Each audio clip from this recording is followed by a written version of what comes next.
Hello, ladies and gentlemen, and welcome to this Dev Q&A. My name is Randy, and of course, I'm joined with the lead designer of Paladins, Drybear. How you doing, man? Feeling good? I'm dandy. Dandy, dandy. Not candy dandy. Okay. I'm not quite there yet. Got Not it. as sweet. More of like kind of like a sultry dandy. Okay, nice. You're like a mild, maybe like an herbal tea. Yeah, strength something like type that. dandy. Yeah, Exactly. something like that. Herbal. Yeah. Herbal dandy. I like it. Well, we're here. We're excited. I know there's been a lot of questions to discuss, so we want to take a little bit of time while we have it. We've got about 30 minutes to answer your questions live, and of course, just get more in depth on some of the upcoming changes for Season 1, which we're also excited and anticipating here. So Rory's here to break things down with us, and kind of, why don't you catch us up as to where we've been thus far that's kind of started this conversation already? Yeah, so I mean, the history of Paladins, we've been kind of trying to release things early to get the conversation going, and actually we wouldn't be here where we are now in Paladins without all the people that were there during the closed beta and alpha stages, giving feedback constantly. There's a lot of systems in the game that are very complex and very intricate, and kind of getting that feedback is a big part of who we are as a studio and also who we are as a game dev team. So yesterday, if you guys got a chance to see it, launched a video talking about what we're thinking for Season 1, kind of get that conversation started and see what you guys think, talking about ways to solve some of the issues that have been brought up in the community and ways to make Paladins even better. So the high level of it, just to kind of get the conversation started with you guys, is focusing on ways to add customization to the characters themselves. This comes in the form of a talent system, which will be available through character mastery unlocks, and will provide ways to enhance your character. Okay. One kind of thing that I saw, and I've been reading all the Reddit forums and forum posts and social media and all the talk going on, and all the stuff in game as well. One of the bigger questions that people are asking is this going to replace any abilities? Is this going to take anything away? Yeah, what's happening? Largely no. I mean, this is all going to be a layer added on top. So when we're talking about getting like a barricade barrack, it doesn't mean that if you're playing barricade barrack, you don't have turrets.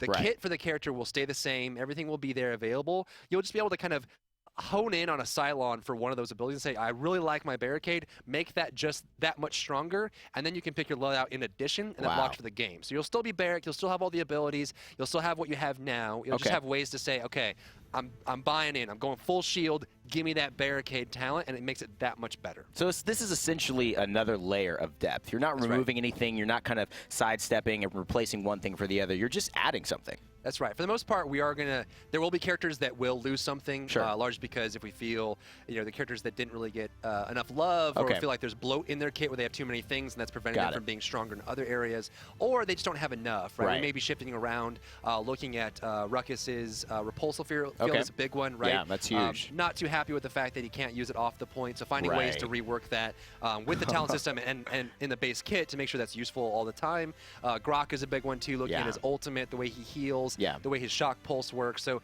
there will be characters that will see probably more changes than others, but for the most part, most of the characters are going to stay as they are, and then the talent system will be added on top of that to be able to kind of customize in a deeper way. Yeah, it seems like depth is kind of the theme of Season 1, being able to take customization to another level. Obviously, Paladins is a game that's based itself off of being extremely customizable and adaptable for the player experience that you want, whether it's through your loadouts, whether it's through your items in game, whether it's through now your talents that you'll be able to select alongside your loadouts, and of course, your cards that you're bringing into the match as well. There's been a lot of questions about the cards, how this new Season 1 system will affect the cards.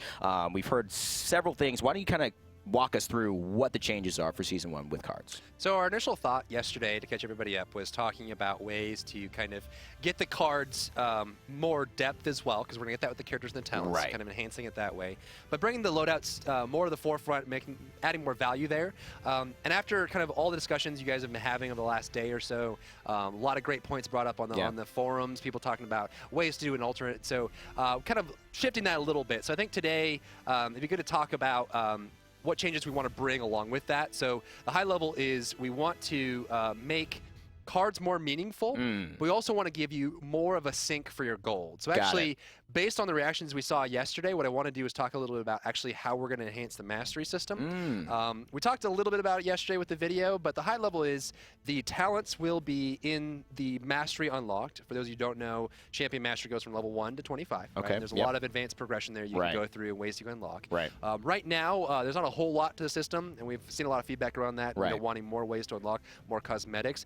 mastery skins, stuff like that. So it's going to go a little bit like this. We're going to have a very early kind of quick progression on the champions. We can unlock the talents, something like 1-3-5, right, where you start with a talent at level 3, which is really fast. You get another talent at level 5, which is about the time you start entering ranked with that character anyways. Right, You'll have all the talents and that kind of thing kind of built up. But just to kind of pivot on the feedback we've seen on the gold sinks, I think we should start adding in some kind of cosmetics and cool things to the mastery system. So here's a quick list of the things that the team has brainstormed and we're talking about adding in. 2 tiers of mastery skins. Wow. You know, the art team is actually coming up with some pretty cool ideas that we hope to share with you in the future around how to shift that around. It's something I don't think that I've ever seen before, and the art team's pretty excited about it, so I'll let them kind of handle that.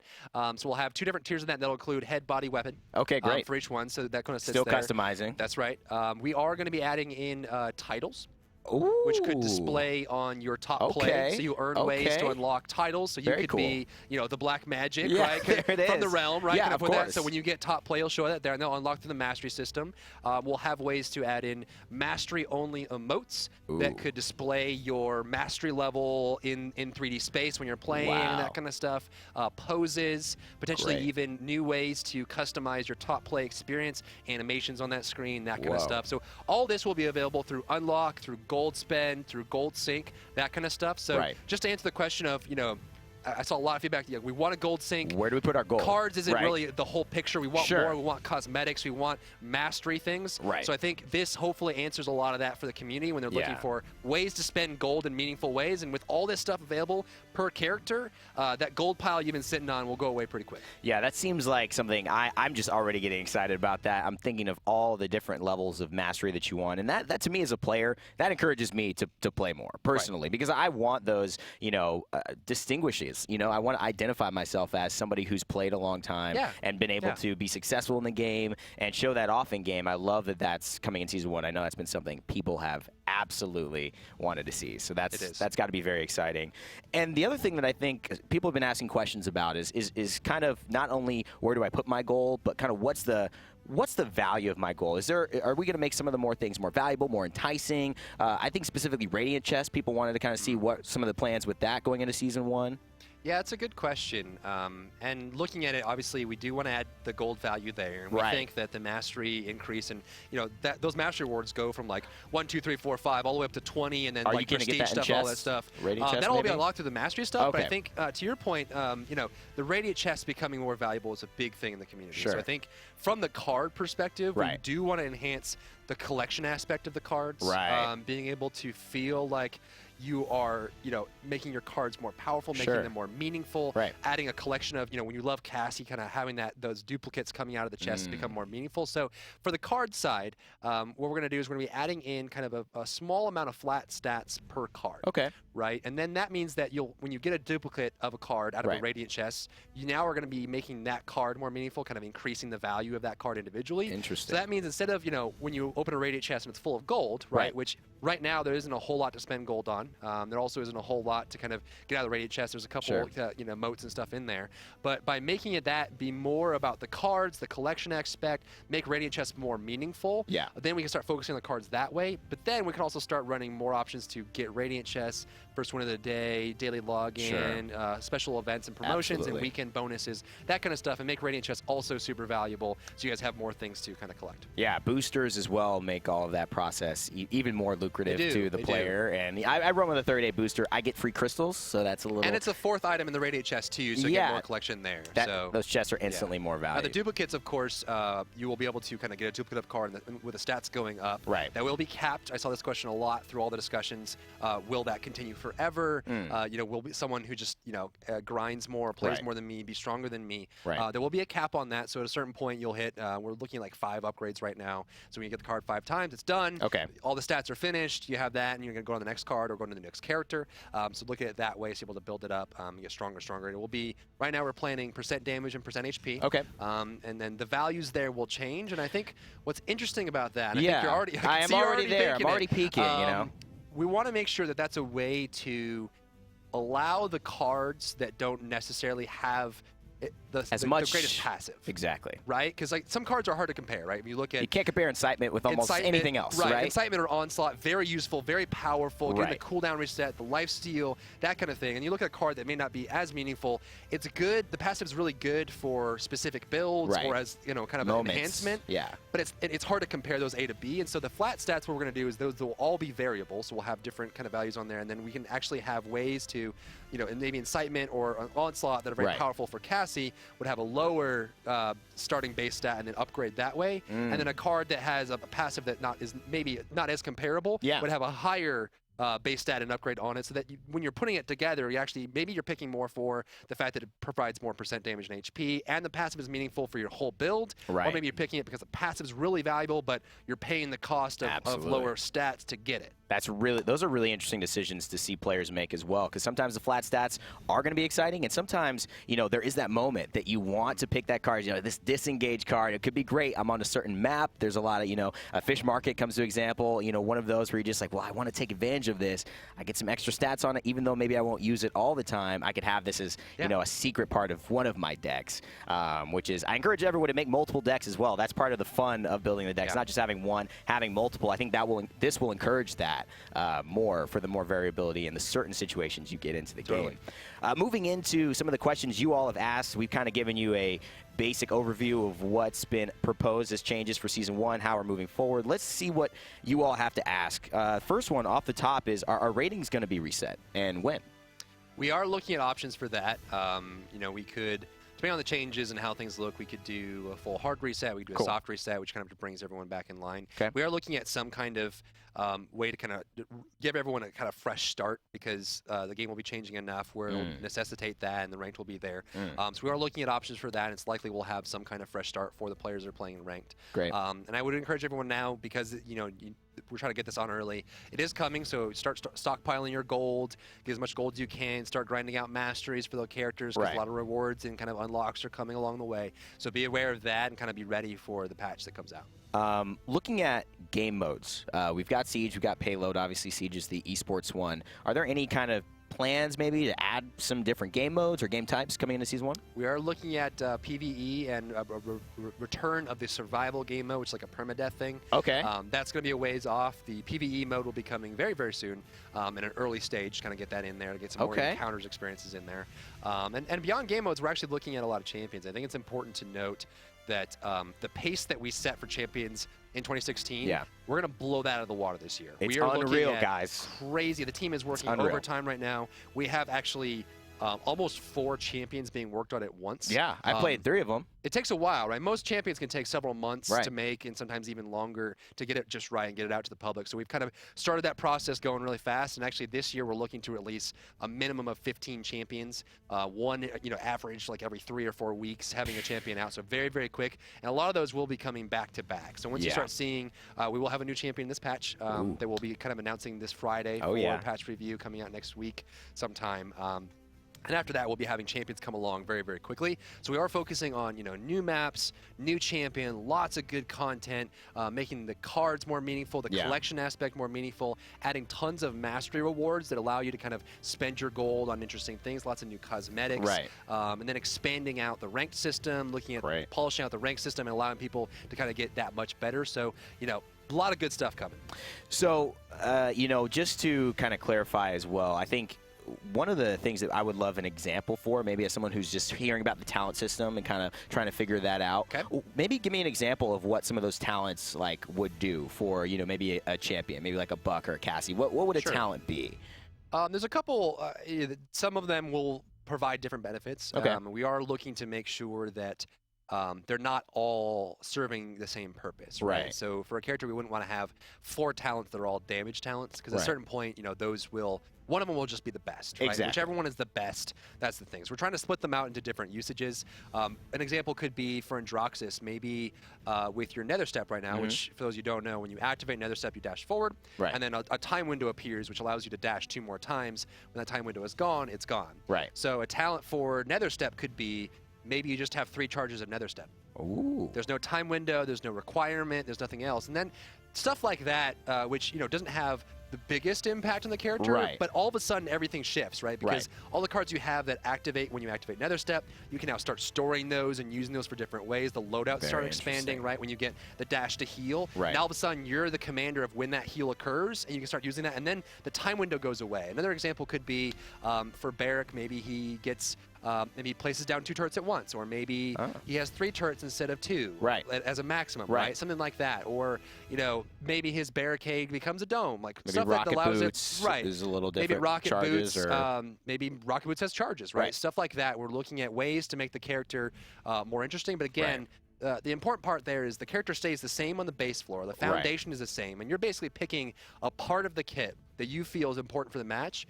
And this goes into something that's very unique about Paladins, which we don't see in very many shooters nowadays, is you are locking your character in for the match. You can't change it, you can't swap it, you can't change your strategy mid-game on the character side. And so once you get into the game and you realize what you're up against, now you start crafting the secondary layer of your character. Okay, I have Barrack, but I know there's going to be a lot of damage coming in, so I need to go barricade Barrack. So that's my talent. But now I'm going up against a lot of tanks, so maybe in my loadouts I need anti-tank or I need anti-flank or something like that. Okay, I got that part down. And now all of a sudden I have items, right? So there's a lot of different ways that once you're in the space of the character you've chosen, your team composition is set, you have a lot of options to pick and customize, and we're just looking for ways to enhance that and add more depth to it. And it's a freshness, too. I mean, you look at the idea of coming into a game like Paladins, there's no precedent for really having items in a first-person shooter. There's not a lot of, you know, games I think people playing this game at this age are familiar with in their history of saying, going through the steps you have to go through in Paladins, building your loadout, building those items. It takes a minute to get used to that. And again, with talents, I think that's going to add freshness not only to the new players, but to the players who've been playing for a while, been in this community. You're going to have to relearn. That's just a part of this process, right? As a competitor, as like somebody who plays these games, streams them, I know there's going to be those first few days, I got to figure this out. But when I do, there's going to be so much more available to me. It's just you're basically spending the time to construct a bigger house, essentially. And you're going to have a lot more room when you do to walk around. More ways to customize, and also, you know, it just kind of adds the ability to play. Like if you really love Bomb King, right? And the comp doesn't fit it, or you feel like you can't play Bomb King all the time, then you may not play Bomb King as much. But this allows you to really kind of get into that sense of Bomb King and then have avenues that allow you to adjust to different strategies and play. And then part of the mastery of becoming an excellent Paladins player or climbing the ranks in the rank system is learning not only the breadth of characters, but also the depth of each. You got to get good at how those adjustments go and how to counter them at the end of the day. Absolutely. Speaking of countering, that's a great question. Item-wise, is there any new additions to the items? I know people have talked about the, you know, admittedly, people talk about the healing tree a lot. They talk about that, see kind of man. Is there anything that we can expect to be adjusted there? You know, Haven and Blast Shields have been staples of the meta. Cauterize has been one of the better items for a while. You guys adjusted that in this patch, and so obviously that's already in your minds. What do you have planned for the item season? The items going into Season 1? We're looking to kind of address a lot of the core issues, and you hit on most of them, right? Blast Shields Haven was a big one. Those kind of being there. Aggression is probably the biggest one. Yes. It's very apropos that it's called aggression, given the amount of aggression that it can cause in a match, right? And then looking at the entire healing tree. Life Rip is probably Life Rip and Rejuvenate are kind of the most useful, but then Veteran comes in some aspects. So making sure that that whole tree gets a good look. And then looking at the utility tree as well. You know, Chronos and Master Writing are very, very good. Kind of get those in. And then Morale Boost comes in a lot of interesting ways. Yeah, absolutely. So kind of looking at all those, we're going to make sure that we kind of rework some of them. Aggression is going to have kind of a more kind of rethink on how that works and how that builds into it. Looking at the healing tree to make sure that whole tree starts to feel more interesting, and then maybe adding a couple new interesting items into it. Looking at pricing and stuff like that. So items is a big focus for us for this season, along with everything else. Is the, just my personal question, is the goal to kind of feel out how many items you think you need to fill out a balanced tree, or are you trying to have 5 for each, 4? Is there a magic number? Well, there's 3 missing holes right now. Yeah. So we should probably fill those. We should probably fill those. Just to, like, get the nice even square. Okay. And a lot of it too is we want to make sure that the ones that aren't being picked get looked at, right? Maybe the price comes down. Maybe you know, you have different ways to upgrade those, and then kind of should that system shift at all.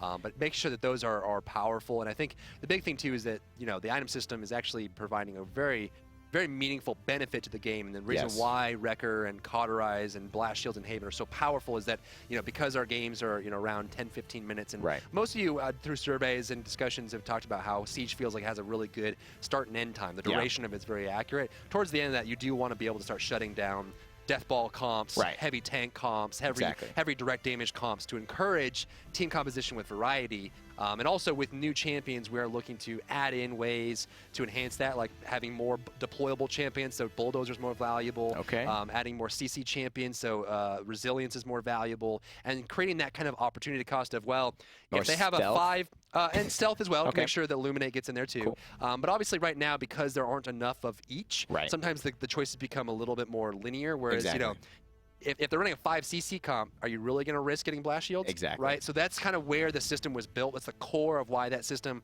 we think works really well. It's the opportunity cost built in. And same thing, you know, if you get Wrecker, but they have a whole bunch of healers and deployables, you're missing out, right? And so it's more of a team effort to buy the right things. But I think most of the symptoms we're seeing right now is that there are a lot of shields. There are a lot of direct damage characters in the game. And so, you know, Haven and Wrecker are almost always a guarantee in a lot of cases. And then kind of building out from there and making sure that system just becomes more flush. Absolutely.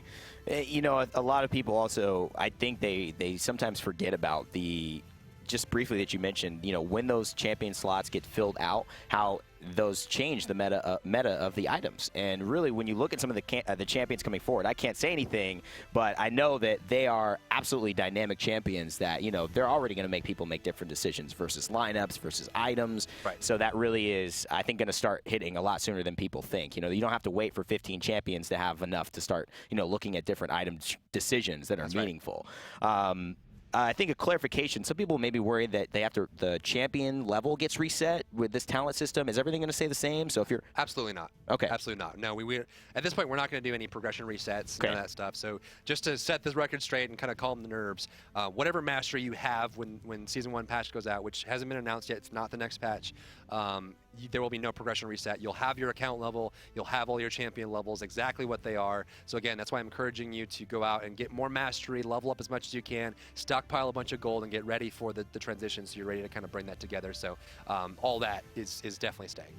Given the fact that we have, you know, obviously all these new changes coming in and a little bit of how the cards play, are we going to see some new cards implemented, or maybe just some adjustments? How are the actual, you know, line text on those cards, those passives, going to be impacted in Season 1? Some of the cards could potentially become talents. Wormhole's a big one, right? Eevee's ability to blink and then blink back will likely become a talent, and then we'll replace that card with something else to fill in and make sure we have the 16. Our goal for Season 1 initially is not to increase the amount of cards we have. We're keeping with the 16. But as the talents get fleshed out, in the future, there will definitely be more options to add additional talents, add additional cards, right? I do eventually want to get to at least 20 cards per character just to kind of fill that out, because I think it is important. One of the things that bothers me, and one of the things I want to improve on, and as a team kind of improve on, is making sure that you can build an entire deck out of one ability. And right now, since you only have 4 in each category, you have to kind of mix around, which has its own dynamics and interest, but just allowing you to kind of have more. So in the future, we do want to kind of expand on that, but it's not something we're playing for Season 1. We want to get talents off the ground and kind of build into that. Are there going to be any rewards for Season 1? For Season 1, likely, but for the end of Season 0 or preseason, no. There won't be anything kind of kicking off for what we're in right now, which is preseason. But we are looking at adding a lot more ranked rewards, enhancing the rank system, reworking how that kind of builds up, and adding different ways to make that just even that much better. So looking at, obviously, let's see some questions, just take really live what people are kind of trying to talk about. A lot of people asking why Pretty Hair's hair is so pretty. It seems like you can't avoid that topic no matter what. Season 0, maybe Season 1. He's born with it. He might just be. Yeah. Maybe it's Maybelline. It might be. How much time do we have? We have. That's a good probably question. Like 7 minutes here. So really the hot topics. Is there any kind of burning questions here that everyone really wants to get answered? Because I think that's kind of the whole point of this, right? Doing this live and kind of getting. Here's a good one. You know, in terms of visibility, how are you going to be able to tell what talents somebody else has? So we're reworking the scoreboard to simplify it, right? Because right now, looking at someone's loadout is, and actually was the inspiration to creating the talent system, was to make sure that at a glance it's a lot easier to kind of feel out what a character is building and what they're doing. And obviously with the introduction of talents and the way they can impact characters being more meaningful, you'll need to be able to pick that at a glance. So we're going to be adding the talent to the scoreboard, and obviously since the talent will provide a bigger benefit than the loadout individually, it'll be all of a sudden an instant tell, like, oh, that's totally like, that's advanced Ruckus, right? He's going to be super mobile, I get it, right? And then what I want to do, and then the team's working on this right now, and we have, I got to tell, we have an excellent UX design team. The UI designers and the programmers are working really hard on some really cool ideas on how to kind of build on that. So we'll see that we're going to try to abstract the way loadouts are presented and kind of show you how many points in each ability someone is spending, so you can, like, at a glance see, oh, you know, Tyra has put 12 points into Hunter's Mark and has the Hunter's Mark talent, so I kind of know, I don't really know exactly what those loadout cards are doing, but I get that she's a all general in idea of on what she is. Hunter's Mark, right? Gives you a quick glance, kind of gets that information there. Yeah, very good for broadcasting as well. How long do these seasons plan on lasting? A lot of people may be unfamiliar with the season process unless they come from Smite. What's a typical length of a season? Is it all year? Or is it? We usually aim for all year, which is kind of why it's so monumental in the beginning. But we will be having continual kind of events and rotations and resets and ranked updates and rewards all along the year. Right? It's not going to be, you know, that. So we'll have like several month cycles of things in between. But season one's kind of like, we're going to get a big monumental change. We're going to rework how things work, solve a lot of problems, introduce new ideas, get people excited, and then work for the rest of the year. Got it. A lot of questions on Torvald, where he's coming from, but we'll talk about him a little bit more. A little bit more later on this week. Obviously, there is, I think we kind of clarified this, but just to reiterate, if you are already level 7, you're going to already, or level 5, you're already going to have your talents unlocked for that champion. So you don't have to worry about that. If you're already above those actual levels, which I believe is 5 right now, correct? Right now, we're looking at those numbers are kind of fungible, and we are looking at that and testing it internally and also looking at feedback from the community.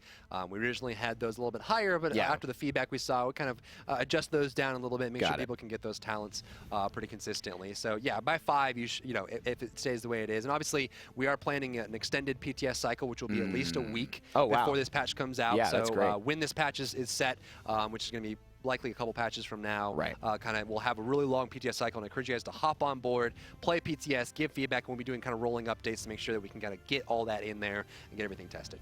In terms of gold, you talked about obviously chess getting better and being able to obviously implement and invest in your cards. Are there going to be just flat-out skins that you can buy with gold that are added to the game continually? Not the recolors, but maybe just some gold skins that allow people to buy them that way? It's very likely at this point that almost all the rewards in the mastery tree will be gold unlocked. Got it. So you kind of very similar to Smite for anyone who plays Smite out there. So you'll be able to unlock those and kind of spend gold on them and unlock different pieces, and whether it's the mastery stuff, the poses, or the top play animations, or sprays, titles, sprays, emotes, whatever it is. Right, you have ways to kind of spend gold, and you know, after the discussion we saw yesterday from everyone talking about the video we put out, it seemed like everyone was really digging the idea of spending their gold on awesome, unique cosmetics, and so that's where we're working towards now. Absolutely. Any changes to the matchmaking MMR system? We are looking at that, looking at ways to kind of enhance that. I think there are 2 different systems at play, which I think is important to note, and some players may not recognize this. There is an account MMR and ELO that you're using, right? So you have as a player, and that's how it kind of determines your match. And then separate from that, you have per character ratings that allow you to kind of show how good you are with specific characters, and also they'll adjust. You know, if you're playing a character for the first time, you won't lose as much when you lose, you won't win as much when you win, that kind of thing. And those are 2 different systems, and we're looking at both those to kind of improve those over time, make those better, and also, you know, ways to make the rank system better with resets and rewards and that kind of stuff, with tiered structures and kind of individual cycles. Well, speaking of tiers, do you plan on implementing, maybe not now, but in the future, tiers like they have in Smite, where you have bronze, you have silver, you have, you know, grandmasters all the way up to that level? Well, we have that now, right? So the accounts will have their own, and then the champions also have their own. And they only play each other. And it goes from bronze, silver, gold, platinum, diamond, masters, right? So that's what the portraits are when you see around the characters and the players. So that's in there, but like at a higher level, we are looking at ways to kind of marry those a little bit better, but also allow the rank system to kind of portray that in a better way for the players who are trying to climb. Got it. Can we select these talents when we hit these milestones as far as that, or are they going to be something that it comes with that actual level that you unlock for your champion? So you'll basically unlock them and they're available, and so when you first load into a match, you'll pick it along with your loadout. So like whichever ones you have unlocked, that master level. So initially level 1 you'll have 1, and then at 3 you'll get the second one, 5 you get the third one, and then you'll be able to kind of, when you load in, be like, all right, I want Blast Shot Cassie, and I want this loadout, and then you're locked in for the game. Got it. And that is that. Level 1 is Blast Shot Cassie. You're going to get that. Or no? I'm writing this down because I know you are. I need to... Blast Shot, and then that's obviously something. To that note, I think it's really important to mention the talents are not meant to be scaling in strength. Got it. All the talents are, as far as possible, going to be made as equal as we can. They're not meant to be stronger. They're only meant to be different. So, like I said, blast shot Cassie versus dodge roll Cassie versus disengage Cassie will all play differently, but we're going to try to do and aim for is make sure that those are all about equal, just better in different situations, right? So maybe disengage Cassie is better against tanks, right? And dodge roll Cassie is good against flankers, and blast shot Cassie is against death balls, right? And so you're picking it for different reasons, and so even though you start out with only one talent, it doesn't necessarily mean that talent is any better or worse than any other talent. It's just most likely probably the easiest way or kind of easiest way to hop into the character and build in that way, and you'll unlock other options, and those will just be options across the board. Well, we are running close to the end. We've covered a lot of the new changes. I think people. It's been fun. It's been great. I mean, I've had a blast. Yeah. I don't know if we should maybe do this again sometime. Okay, we could. Yeah, if you're why around. not? Yeah, let's do it. If you're at this building. Yeah. But it's been great being able to take some of your questions. If there's any major thing, obviously, console is something that's people have been mentioning quite a bit. When that's coming out, maybe we could finish up on kind of something you could say about console to appease some of the fans there, give them some direction to look at, and then kind of close out. So if you're looking to sign up, signups are available on paladins.com. Cool. So you're going to go do the early closed beta signups for that. Right now, the team is working very hard and making a lot of progress on that. We're actually at a stage now where we are kind of waiting on Sony and Microsoft to get certification for that to kind of push it through. So we have kind of what we think is a good good point and good progress point for us. Now, obviously, we have a lot of respect for how kind of Sony and Microsoft uphold high standards for their platforms, right? Absolutely. But as you don't know, they have very high standards. They don't want to kind of allow anything onto their platform that doesn't function or doesn't play well, that kind of thing. So we are in the process now. We're working with Sony and Microsoft to get those moving along. But you can do the signups online if you're looking to get into the closed beta for both consoles, and then we'll have more news on that hopefully in the coming weeks on how that's going to progress. But we're moving along. Awesome. Thank you, Rory, for being on. That was Dev Talk Q&A. My name is Rain Day.